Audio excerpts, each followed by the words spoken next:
High, আমি বজবজ থেকে প্রিয়া মণ্ডল বলছি। আমার একমাত্র বোনের বিয়ের কিছু ফটো আর ভিডিও নিয়ে কিছু ব্লগ তৈরি করার চেষ্টা করেছি। এর আগের দিনে একটা ব্লগ বানিয়েছিলাম, সেটা হলো আশীর্বাদের দিন। তারপরের দিন বানিয়েছিলাম মেহেন্দি দিনে। আজকের যে ব্লগটা বানাবো সেটা হলো আমাদের আইব্রো ভাতের রাতের বেলায়। দেখা যাক সবাই মিলে কী কী করেছি আর কত আনন্দ করেছি। চলো দেখা যাক।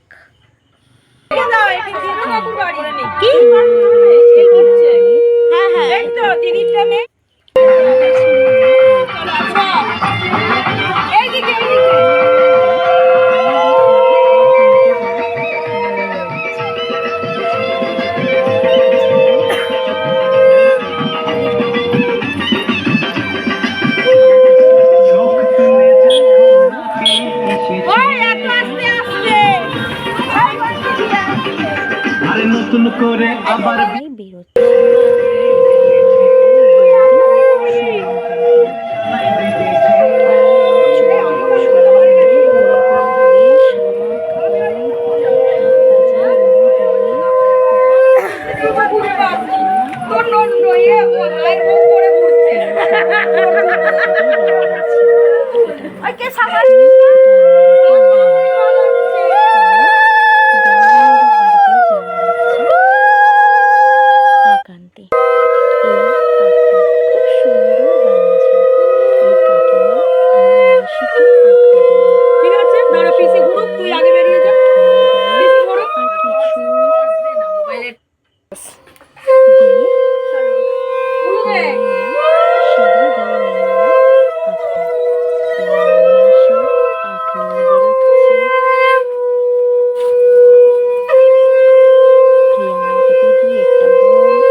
এরপর চলে এলাম রেখে চলে এলাম শাঁখাপলা পড়তে শাঁখারির দোকান।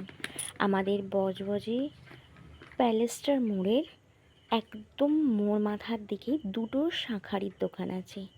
তো এই কাকুর দোকান থেকেই আমাদের বাড়ির সবাই শাঁখাপলা পড়তেই আসে, সবাই শাঁখাপলা পড়ে। তো বোনকে নিয়ে সবাই মিলে হই হই করে দুটো টোটো বুক করে ফুলভাবে এসে গেলাম আমরা শাঁখাপলা পড়তে। তো বাছাবাছির পর্ব শুরু হয়ে গেছে। ওফ, কি বিশালভাবে আমরা ভিড় করেছিলাম পুরো।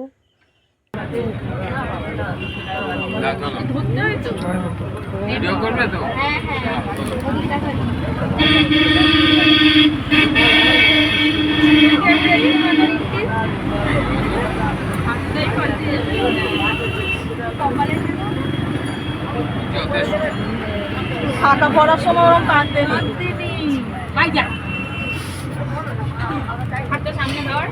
এখনো বাকি আছে, তারা নোয়া দেবে কাকুর দিকে কাঁদতে নেই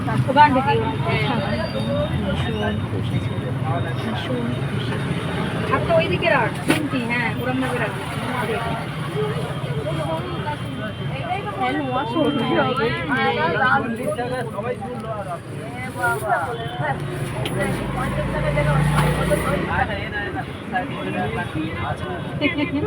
আমাদের দলে চলে এলি।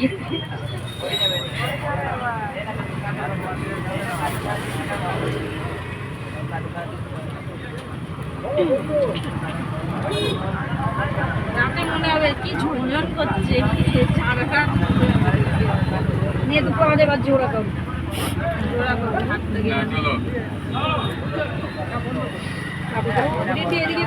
ভিডিও তুলে তারপরে ফটো ভিডিওটা স্টপ করবি তোলার জন্য। তো কিছু ফটো কাকু বললো আমার সঙ্গেও তোলো বলে কাকুর সঙ্গে তোলা হয়েছিল, আর বোনের অনেক ফটো তোলা হলো।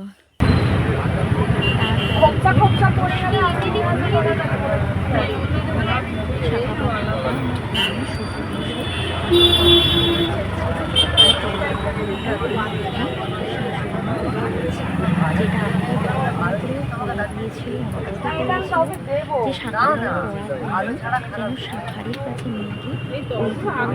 কাছে নিয়ে গিয়ে তো সেই হিসাবে আমাদের নিয়ম অনুসারে মা প্রথমে শাখা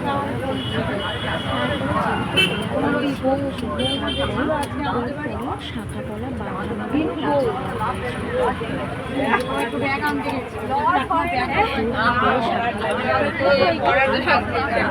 পুরো রূপটাই চেঞ্জ হয়ে গেছিল। ও বারবার দেখছিল এটা আমার ছেলে আর একটা জামাই আর ভাইয়ের ছেলে ফটো তুলেছিল। তারপরে আমি জোগাড়জাটি করে দিলাম আইবুড়ো ভাত খেতে বসার। মা খাবার ধরে দিয়েছিল আর আমি সাজিয়ে দিয়েছিলাম।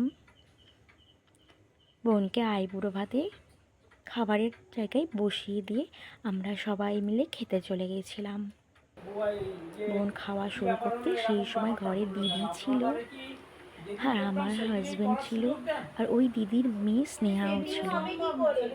ওই জন্য আমরা সবাই খেতে গিয়েছিলাম বলে ঘর ফাঁকা ছিল, ওই জন্য ও শান্তিভাবে নিরালায় খেয়ে নিতে পেরেছিল। তো আজকের দিনে এইটুখানি আইবুড়ো ভাত